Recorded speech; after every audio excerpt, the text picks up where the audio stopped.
Good day, and welcome to the SpartanNash Company Second Quarter 2021 earnings call. All participants will be in a listen-only mode. Should you need assistance, please signal a conference specialist by pressing the star key followed by 0. After today's presentation, there will be an opportunity to ask questions. To ask a question, you may press star then 1 on your touch-tone phone. To withdraw your question, please press star then 2. Please note this event is being recorded. I would now like to turn the conference over to Chris Mandeville with ICR. Please go ahead, sir.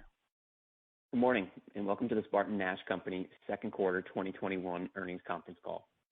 On the call today from the company are President and Chief Executive Officer Tony Sarsam and Executive Vice President and Chief Financial Officer Jason Monaco. By now, everyone should have access to the earnings release, which was issued yesterday at approximately 4:30 p.m. Eastern Time.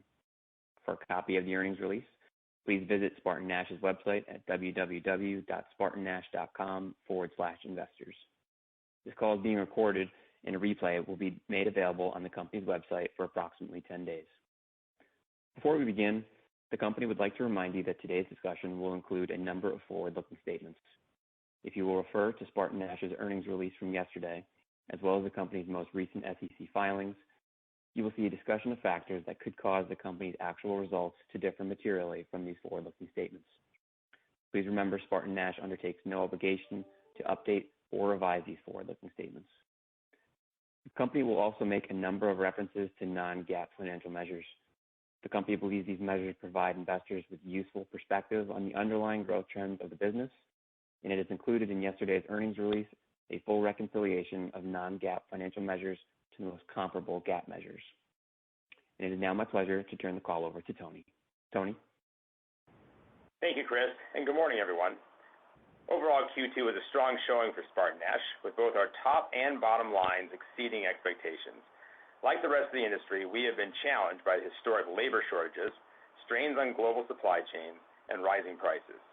However, I could not be more proud of how the team overcame these obstacles in our second quarter. I am encouraged by our momentum heading into the second half of the year, which is reflected in our decision to improve our full-year guidance. Jason will provide details on our updated outlook, but first I wanted to cover a few highlights from the quarter. I'll begin with food distribution. Our warehouse, labor, and transportation costs remain unfavorable and worsened in recent months. Nonetheless, our supply chain team proved resourceful and agile, taking swift actions to manage inventory and profitability. The team strategically reduced inventory by over $60 million during the quarter. This inventory reduction allows the distribution centers to operate more efficiently and provides a solid foundation for the supply chain transformation initiative to begin. I'll share more on this initiative shortly. In the retail segment, our top-line trends are proving quite resilient as we cycle last year's COVID lift. Sales remain higher relative to 2019 levels. On a 2-year basis, our comps have improved from 9.3% to 12.1%. The demand for food at home has persisted, and our stores benefited from an overall increase in traffic compared to the prior quarter. Regarding digital sales, we've seen over 100% growth since 2019, and to continue the expansion of our digital channel, we recently opened our first micro-fulfillment center. Lastly, in our military segment, we continue to realize top-line headwinds. Domestic traffic across the DECA channel is down as shoppers have not yet fully returned to bases after leaving to shop elsewhere during the pandemic. While these trends have caused the segment to trail expectations, our team has been working proactively to leverage positive trends within exports. The team is also executing gross margin initiatives, which have already produced favorable results. With regard to our 2021 key performance indicators, we are making progress on many fronts. Our private label efforts are ahead of our expectations year to date, and we continue to build momentum through the year. Notably, we continue to make improvements within our assortment, pricing, and marketing. Specifically, we've taken steps to redesign our labels and launch new items in the fresh category. We are also getting our private label products in more homes through the expansion of our locations that offer fast lane and ready-to-eat home delivery. We continue to see favorability within our gross margin profile, and we're focused on our broader gross margin efforts across the company. We're seeing exceptional cost increases, some of which must be passed on to consumers. Meanwhile, our procurement team is actively negotiating the best possible terms with our suppliers. Overall, we are satisfied with the results, even as we navigate uncertainties related to inflation and cycling pandemic trends. Regarding our human capital indicators, we saw continued strong performance in safety, resulting in reduced incident rates due to our intense focus on safety awareness. Our newly energized safety team is implementing a myriad of process improvements to strengthen our performance, everything from the introduction of the universal stretching routines to prevent injury and promote wellness, to incorporating new safety discussions before all meetings. These small acts of safety help to support our people-first strategy. The safety team is also playing a critical role to implementing appropriate mitigating measures in response to our recent COVID surge. We are still quite challenged with the associate hiring and retention due to this highly competitive labor market.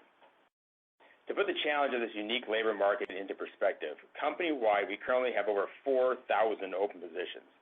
As you might imagine, we have taken a number of proactive measures to help us maintain a pipeline of top talent. To accelerate hiring, we recently raised the starting wage for numerous positions, which has helped attract more candidates. We've also shortened the length of time required in position for associates to become eligible for benefits. On the retention side, we are heavily focused on associate recognition, and we're excited to launch a number of new associate recognition programs for the front line and for our leaders. We are also investing in more diversity, equity, and inclusion programming, as well as training and development for associates. We are expanding our total rewards with additional discount days in our retail stores, tuition reimbursement, wellness benefits, and more. As I said in our Q1 earnings call, we are facing a war for talent, and we are taking significant steps to win this war through our people-first culture. On to our final KPI, improving distribution service levels. This ties directly to our supply chain transformation initiative that we announced last quarter. Today, we want to provide more details on this initiative, which will address the short-term challenges in the supply chain. It will also allow us to capitalize on the growth of our network in the long term. Based on the blueprinting phase we recently completed, we have organized this initiative into the following work streams: warehouse operations, sales and operations planning, inventory optimization, network strategy, and procurement. Starting with warehouse operations, we are incorporating best practices across the network through process standardization and guidance for issue resolution. The culmination of these warehouse initiatives will ultimately lead to greater operational efficiency and enhanced control of labor costs. As for sales and operations planning, we are implementing a more robust process that fully integrates all functions of the organization. This is the best way to ensure supply chain execution and excellence across the network. Improvements to sales and operations planning will help us capture changes to the business environment and bring those insights to our supply chain operators. This provides our teams with the lead time necessary to make adjustments to inventory, labor, and transportation capacity that match the current demand. This process will improve our ability to respond more quickly to broader business issues in real time and best serve our customers' needs. Regarding the inventory optimization work stream, we will focus on a couple of key areas. We will leverage data and analytics to better manage inventory across the entire network. This will improve efficiency in our distribution centers and reduce excess inventory. We'll also evaluate capacity by warehouse and temperature class to allow data-driven buying decisions. In short, these actions will help us ensure that we have the right products in the right location at the right time. To summarize where this project will take us from a financial perspective, the Supply Chain Transformation Initiative is expected to provide 15 to 30 basis points of supply chain benefits on a run rate basis. We are eager to continue to make progress on our supply chain transformation, and we'll have more updates along the way. Lastly, I've been with SpartanNash now for almost a year and plan to update the broader community on enhancements we've made to our strategy. Along with the leadership team, I am pleased to announce that we will be holding an Investor Day this December. Be on the lookout for more information in the coming months. I'm excited to share our refreshed strategy as well as comprehensive updates on the status of our supply chain transformation. I'll now turn the call over to Jason to walk through the financial performance in greater detail and provide you with an update on our full-year outlook. Jason? Thanks, Tony, and welcome to everyone joining us on today's call. Let's jump into the detailed results. Net sales for the second quarter decreased by 3.6%, or $77.5 million, to $2.11 billion, versus 2020's second quarter sales of $2.18 billion. We are especially pleased with how well our retail sales trended in the current year compared to the prior year sales, which included surges caused by COVID-19. Additionally, we've continued to see growth with certain existing food distribution customers, which partially offsets the decline from prior year. Our GAAP EPS came in at 47 cents per diluted share in the quarter, compared to 80 cents per share in the second quarter of 2020. On an adjusted basis, EPS for the quarter was 54 cents, compared to EPS of 73 cents last year. The decrease in profitability from the prior year was driven by the lower sales volumes I mentioned earlier.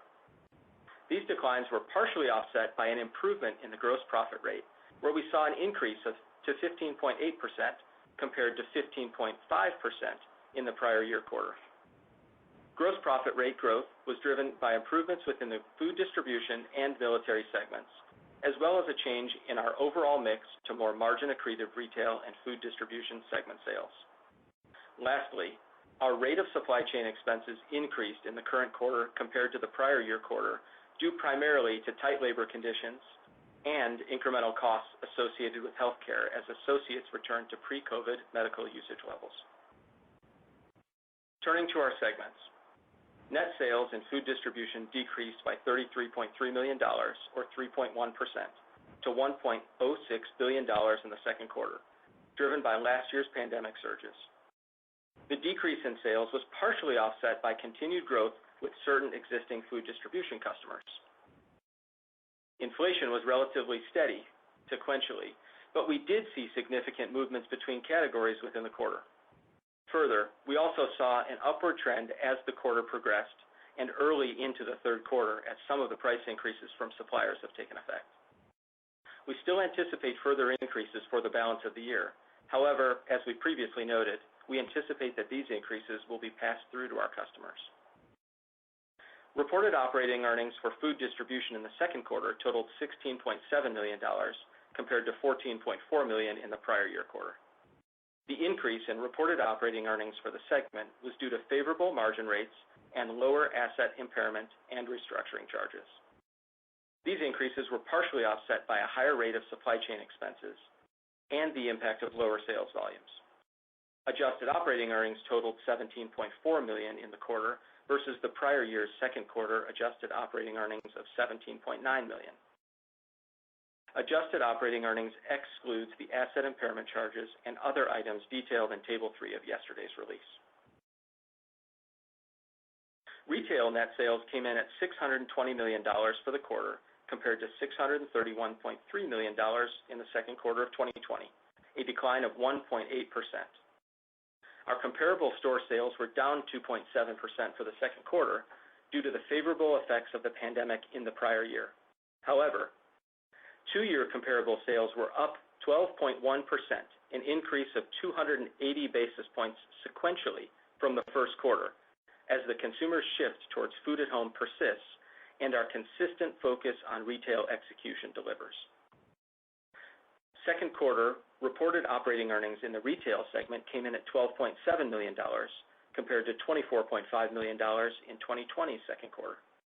In addition to the sales volume impact I mentioned, this decrease was primarily driven by a reduction in fuel margin rates, higher asset impairment and restructuring charges, and higher healthcare expenses. Retail adjusted operating earnings were $15.4 million for the quarter, compared to $24.7 million in 2020's second quarter.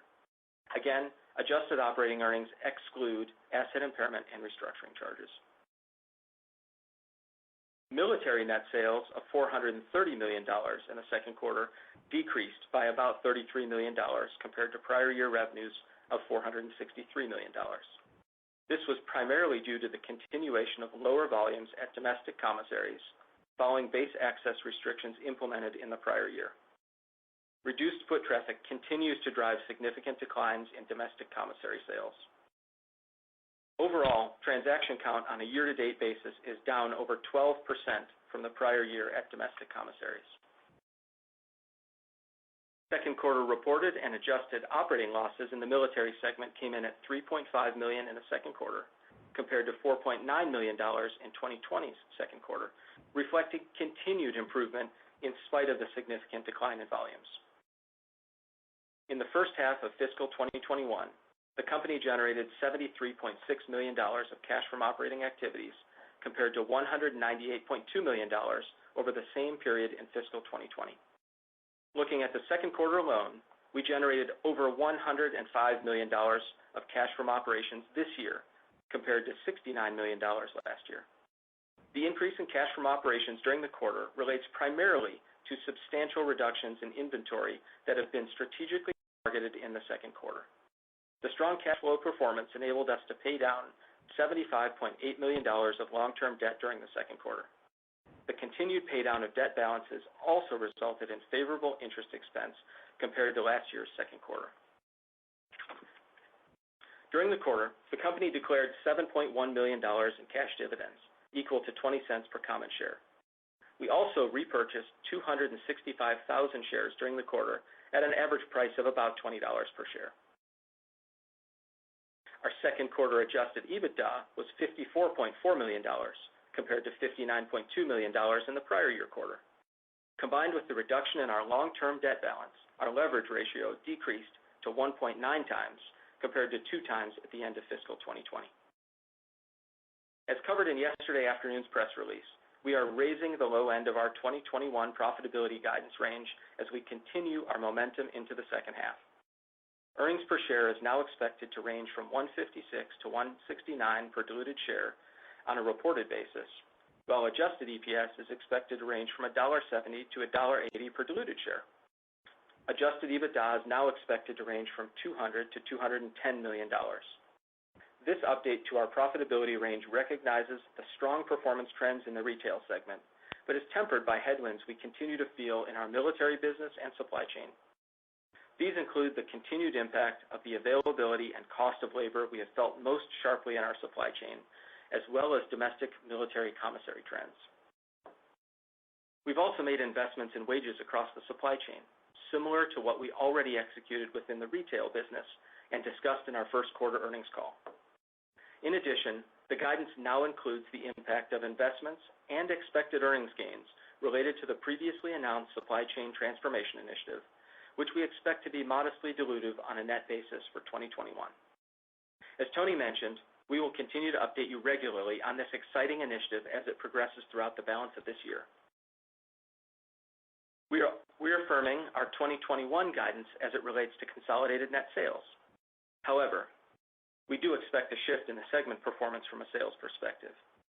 With the continuation of positive results in the retail segment, we now expect that retail comparable sales will be down from 2 to 5%, an increase of 2 to 3% from our previous expectations.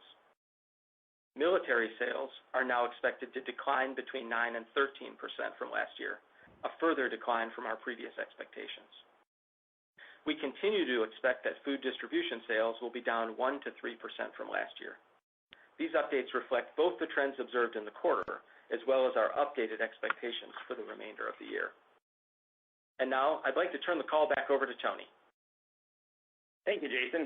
In summary, we are very pleased with our overall financial performance and the progress we have made this year, but we're not yet satisfied. We will work diligently to deliver upon our KPIs that will position us for success regardless of the industry backdrop. With that, I'd like to turn the call back over to the operator and open it up for your questions. Thank you. We will now begin the question and answer session. To ask a question, you may press star then 1 on your touch-tone phone. If you're using a speakerphone, please pick up your handset before pressing the keys. To withdraw your question, please press star then 2. And at this time, we'll pause momentarily to assemble our roster.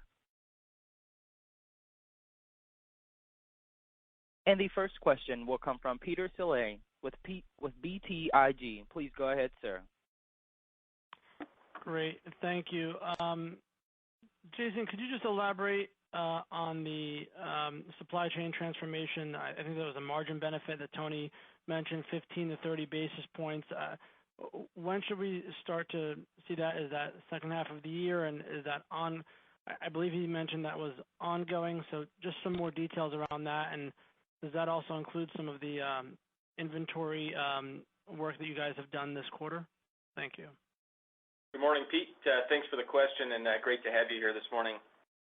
We're super excited about this supply chain transformation program and where it's going to take us. A few headlines to build on what Tony talked about just a few moments ago. The program itself has started with a blueprinting. Just as a reminder, that the blueprinting that we talked about and announced last quarter, that blueprinting completed within the quarter, and we've then laid out a specific transformation program and begun work on that program. As you can imagine, that the changes for that can range from very quick to very long ranging. What we're expecting is that the seeds of those improvements will begin late this year, early next year, and what we've included in our guidance is a small amount of benefit within this year, with an expectation that we'll be building towards a run rate into 2022. And we'd love to give you more color on that as the year progresses, and we'll share more detail about the program and how it's progressing at the Investor Day that Tony talked about as well. Great. And then just on the inventory, the $60 million, I guess, benefit you guys saw this quarter, can you just give us a little bit more color on, should we expect that to continue into the back end of the year, or is that more of a one-time in nature? Just details there would be really helpful. Thank you. Sure. Thanks, Pete. The inventory was strategically targeted. So the way I would suggest you think about it is that we had built more inventory than we needed in Q1, and then we also took a step back and assessed what inventory we needed in what locations, and began work on that program. That effort concluded with a reduction in inventory in the quarter. The way I think about that is it's partially a catch-up or a recovery from carrying a little too much out of the first quarter, and I would expect that our inventory levels will stay relatively close to where we are through the remainder of the year. However, they will vacillate up and down based on forward buy opportunities and the potential to create value on that front. So I think about this as a base from which there will be some variability up and down, but generally I'd expect to keep the working capital in check. Thank you very much. Very helpful. Thanks, Pete. The next question will come from Scott Mushkin with R5 Capital. Please go ahead. Hey guys, thanks for taking my questions. So I think I want to focus a little bit short term, and you alluded to some forward buying opportunities, and I was just wondering, as you look through the rest of the year and the inflation outlook, how are you thinking about it? And do you think there's going to be a lot more opportunities, a potential upside to the guidance? And then the other question I had is just around, we're seeing COVID surge a little bit. Are you guys seeing any uptick in sales because of that? Sure. Hi, Scott. Good morning. Nice to have you here. Let's maybe start with inflation. Inflation overall, as I spoke about earlier, it was relatively modest within the quarter, but there's kind of the story within the story that I want to share a little bit with the group here. Just as a reminder, food at home inflation from a CPI standpoint was running about 1.4% in the second quarter. And when you kind of step back and we look at our wholesale business, for us, our inflation ran at relatively modest levels, kind of 0.5%-ish for the quarter. However, there was a pretty big acceleration throughout the quarter from beginning to end, and there was also an impact from the year-over-year impact of lapping the huge protein inflation spike in Q2 of 2020. So you've got a little bit of noise in the data there. Importantly, by the end of the quarter, our inflation in the food distribution business was running around 3%, and that increase was really split between two kind of primary areas. The grocery business was running close to the CPI rate, the CPI food at home rate that's publicly available through BLS, with meat running kind of high single digits. As you know, the meat, protein, and produce itself is much more variable and runs on a much shorter cycle. So you're going to see more ups and downs in that piece of the business. You obviously also see less forward buy opportunity because of the short cycle inventory. So kind of stepping back on inflation, we saw inflation look similar to publicly available data with some variability on proteins, also impacted by the big spike in meat prices last year, Q2. So what does that mean for forward buy? We continue to set ourselves up to be successful for forward buy. One of the goals of our inventory correction was ensuring we had the right space and the right ability to capitalize on forward buy should product be available. As you know, it's not a push button exercise, and obviously there are some products that there isn't availability, and that's part of what's driving the price increase from the vendors themselves. So we will continue to pursue opportunities for forward buy and for capitalizing on that price change, but I wouldn't build a ton of upside into the back half of the year. We're seeing a big bulge in inventory now and into the third quarter. Remains to be seen what that'll look like into the fourth quarter, and we continue to hold to an inflation rate of 2 to 3% for the year. I'd like to maybe hand it over to Tony to talk a little bit about the broader inflation environment, because this is a different cycle where it's not just food, but getting into a big change in the labor market. Yeah, I think, hey Scott, this is Tony. Just a couple of comments. I'll get to your COVID question as well. So on the inflation piece, one discussion we've been having here is around the historical implications of inflation versus the current inflation we're experiencing and our forecasting. And historically, we have been pretty efficient at passing through inflation, particularly in our wholesale business. And so there are benefits there. I think we will pass that through very efficiently in this case as well. And we believe that between the wholesale and our retail business that the elasticities will be relatively low on that inflation. So I think that's positive. The one thing I just want to note is that the causal for the inflation is more significantly just base labor than it has been in some of the last couple of inflationary cycles. And we are also subject to those base labor inflationary elements. So while we have the advent of inflation coming from our suppliers that we'll pass through, and we'll find some efficiency in that, we also are subject to the same costs that they have, and that will offset some of those upsides. And so that's just a pragmatic reality. And for I'm sure in other questions I'll have today, we'll talk more about labor. It has been a very, very big topic for us and for other businesses in this environment. On to the COVID, I think it's probably a little early to say what the implications of the current surge are. We saw our retail business taking some really positive gains ahead of the discussion about the Delta variant and other things, kind of in the early part of the summer holiday season. And so and that continues. So I'm certain there's some of that is mixed with some concerns about the resurgence, but our business started really picking up. I think on the strength of some sticky habits and people want to get out and do some of their summer things that they could do this year and maybe couldn't do last year.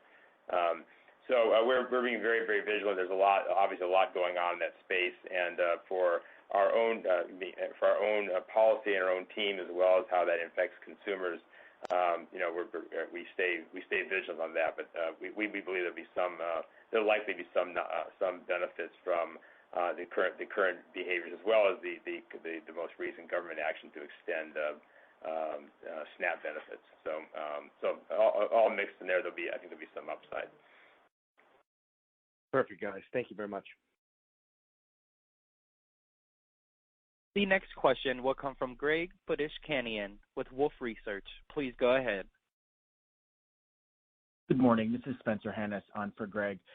I think you mentioned that you're going to be building to a run rate in 2022 for supply chain savings. What are the biggest factors driving that timeline, and could you see an improvement sooner?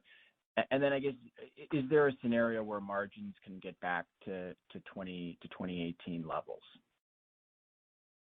Great question. I'll take a crack at that and then turn over to Jason for the details as well. So on, this project is a very comprehensive project. I mentioned there are there are sort of 5 key components of it, and it involves a fair amount of detail in terms of training and process optimization and new tools. So that process work will take place over the course of about a year. And so we will see, as Jason mentioned earlier, we'll see some benefits coming in kind of toward the end of this year, and more of the benefits coming in next year as we really refine those processes across our network. So we'll have that spread, but the work so far, it's early work, but the work so far, it looks terrific, and I think we'll start seeing some of those benefits toward the end of this year. As far as getting back to 2018, it's certainly our objective to make this a continuous improvement idea that continues to build on itself. So once a project is through, we will also establish additional processes to continue to sharpen that saw, and I think that'll likely involve more technology and more process improvements that come from technological implications in years to come. So certainly our objective to get back to that place. There are some mixed implications that have changed our numbers there, but that's our biggest focus is getting the organization in the supply chain world to be as efficient and effective as possible, and that's not just a one-year project. Yeah, Spencer, building on Tony's comments, a couple of things I'd highlight just for reference here. We've made great progress on the gross margin side in the food distribution business. Our gross margins are up in the second quarter by about 100 basis points from where the gross margins are up about 100 basis points from where they were 2 years ago, so pre-COVID. Now, to be fair, the supply chain expense has largely swamped that margin improvement, and that's why we're tackling supply chain. And kind of the first phase of that supply chain improvement is 15 to 30 basis points, and we expect that to be kind of phase 1 of multiple phases to continue to build back and capture that margin enhancement and push it to the bottom line. Got it. That's helpful. If I could switch to military for a second, what do you think needs to happen at DECA for them to win back customers? And at what point do you think it's time to potentially explore some strategic alternatives there and just refocus your time on retail and food distribution that is just a little bit more in your control? Sure. Well, I think it's a very complicated circumstances that DECA is facing. And I have they are very desirous of making progress. I have a lot of confidence in the team there, and I think they have a big chore ahead of them, right? We've got the base closures and closures and openings that happened in the last year and a half. I think has moved some folks who might have been loyal commissary shoppers to other alternatives, and I think those habits have been sticky as well, and we're seeing some of that in the numbers. So they've got their work cut out for them to claw that back. I know they've got a lot of ideas that they're working on. From our perspective, I think a couple things. One is we think we can actually help. We are fully engaged in partnering with them on ideas and what they can do to bring those customers back. Also, fundamentally, there's a need in the customer out there that can be served. And I think there's room for better profitability for all the players involved in that supply chain. So we remain confident that there's better profitability in that world, and our team's working hard on that. Everything from how we think about mix and how we think about products, and certainly related to that is the supply chain work we just mentioned. There's a lot of cost opportunity in supply chain specific to MDV as that network has changed. We have the opportunity to change our network to better serve what is now a different business than it was just a few years ago. So our job one is to figure out how to make that business work and make it profitable, and that's our primary focus. Got it. And then I just wanted to follow up on the labor commentary that you guys have made. You mentioned it a few times about stepping up wages. How should we think about the size of those investments that you guys made in distribution this quarter? And then for the investments that you made in retail last quarter, are you seeing signs of better retention there yet, or is it still sort of too early to know? Yeah, great question. So it's probably a wee bit too early yet. It's been about a couple months in retail and just a month in supply chain. We're seeing better applicant flow. We're seeing what we believe to be better candidates that have come from that. And I can't remember to mention the numbers, but the entry-level wage increases were north of 10%, so pretty sizable increases by our measure. I believe we're going to come back even this year and make some additional adjustments in retail and some selective increases as well, as we believe we need to strengthen that number even better. But the early anecdotal components are, hey, we're getting better applicants, we're getting a little better stickability with applicants, so we're confident that this work is actually going to get us that place. I think importantly also, because the labor environment has been so challenging, and the costs associated with that have been pretty extraordinary. Everything from the amount of overtime that we've had to experience because people are working longer shifts to cover for openings. And in some cases, we have third-party contractors working in it that are also costly.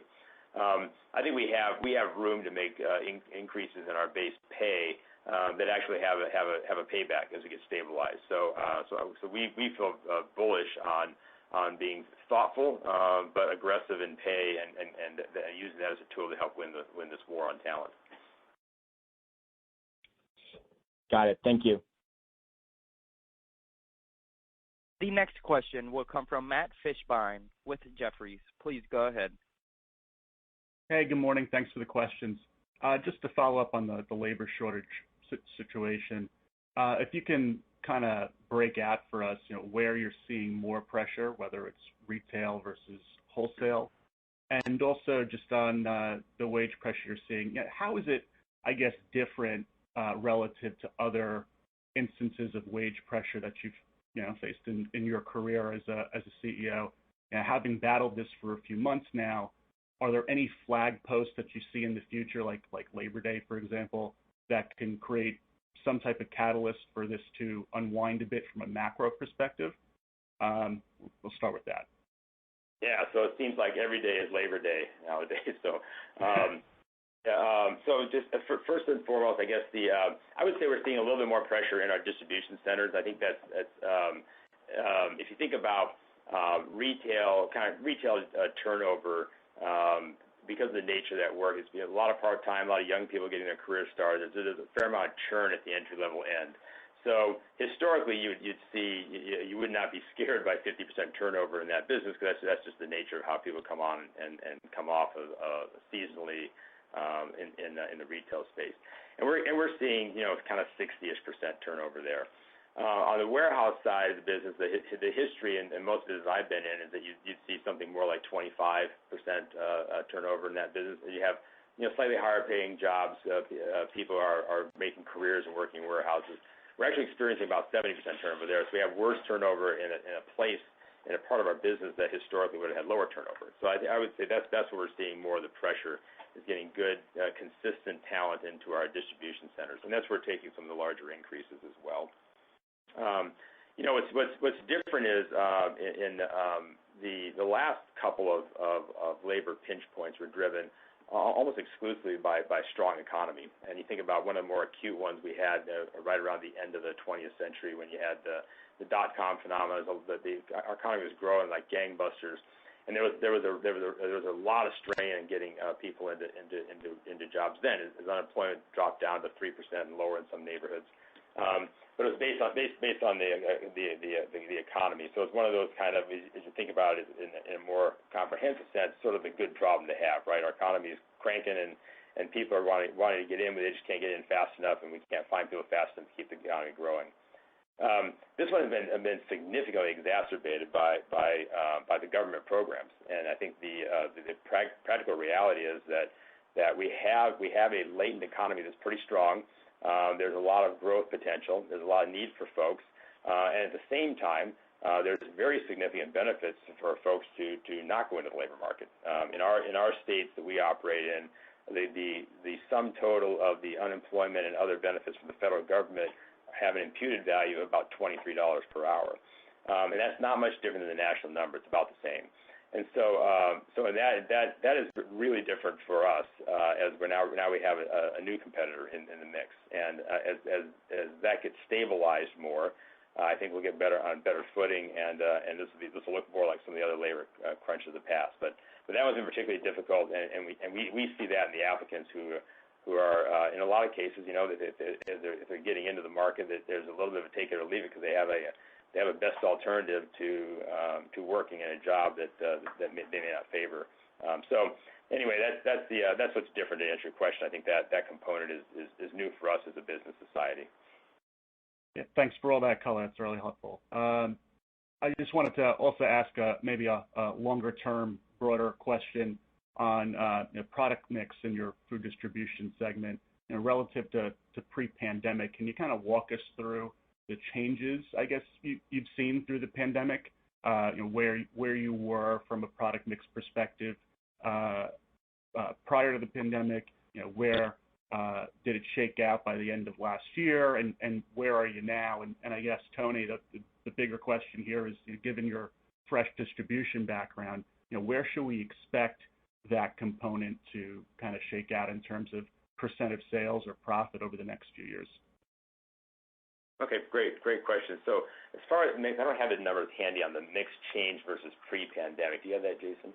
No, Matt, what I'd highlight is that there was naturally a cycle that moved towards kind of HBC type products with the emphasis around cleaning and what I characterize as pantry stocking or hoarding of cleaning goods.